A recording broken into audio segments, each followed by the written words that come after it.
The rain was merciless that night, splashing against the empty streets, but none of it compared to the storm inside her heart. A trembling girl stood there, mascara dripping, her cheap dress soaked in water. In the distance, she could hear laughter. The cruel laughter of the boy she trusted most. And that night, Emily swore she would never let love break her again. But Emily's journey didn't start in the rain. It started years earlier, in a small forgotten town in the U.S. Emily was just 8 when life struck her first blow. Her father, her hero, died suddenly, leaving nothing behind but debts. Her mother, a fragile woman with tired eyes, held 2 jobs, cleaning offices in the morning and waiting tables at night. While other kids her age were playing with dolls and colorful toys, Emily spent evenings helping. Her mom scrubbed floors, washed dishes, and carry groceries. She would watch her mother's hands, always rough, constantly shaking from exhaustion. Those hands taught her the meaning of sacrifice. And yet, Emily carried a secret dream. At night, lying on her thin mattress, she whispered to herself, "One day, I will escape this. One day, I will rise." Years passed, and against all odds, Emily earned a scholarship to a local college. It was supposed to be the start of her new life, a chance to belong, finally. But reality was harsher than her dreams. Her second-hand clothes, her outdated phone, her quiet nature, made her an easy target. Students giggled when she walked past. They whispered behind her back. Some even mocked her accent, her shoes, the way she avoided eye contact. Emily tried to smile through it. She tried to pretend the loneliness didn't matter, but every night in her small dorm room, she cried silently into her pillow. She kept telling herself, "This is just a phase. Things will change. Someone will see me."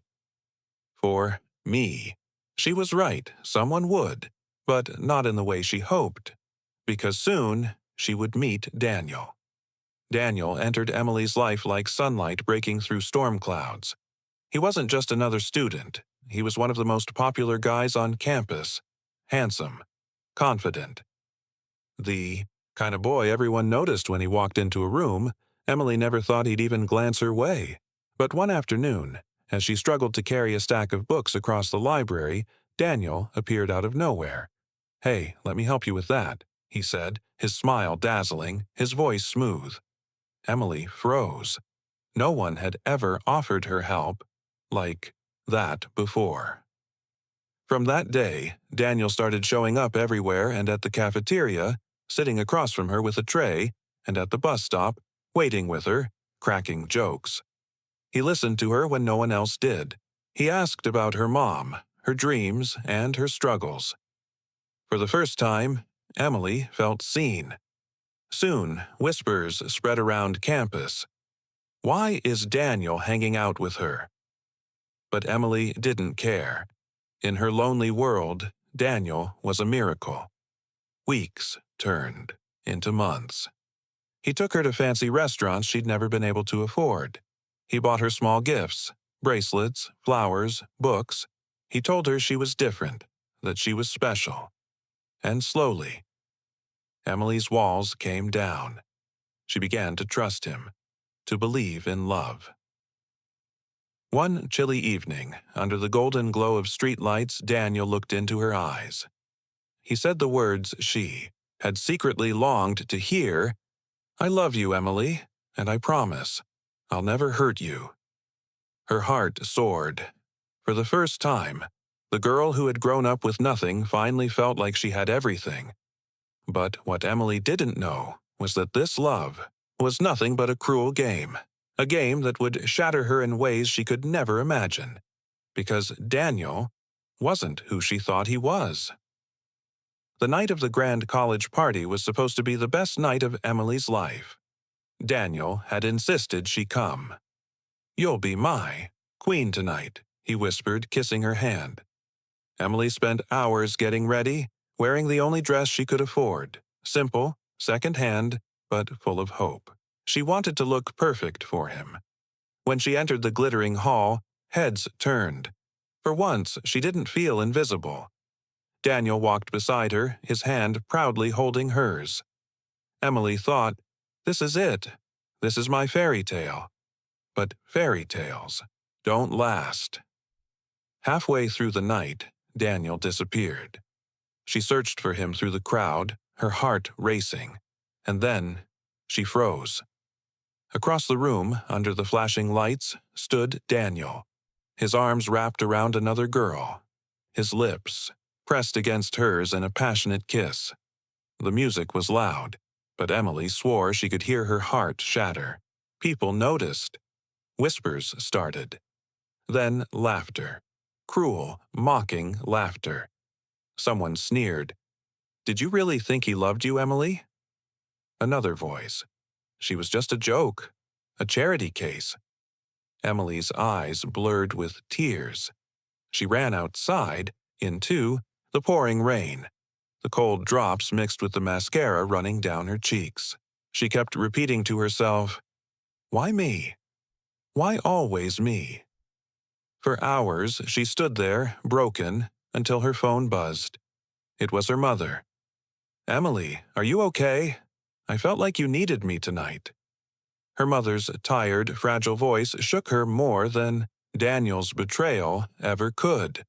Because in that moment, Emily realized something. She had been crying over a boy who saw her as nothing, while her mother, the woman who sacrificed everything, was still fighting every day, still holding on. That night, Emily made a decision. No more tears. No more weakness. If the world wanted to laugh at her, let them.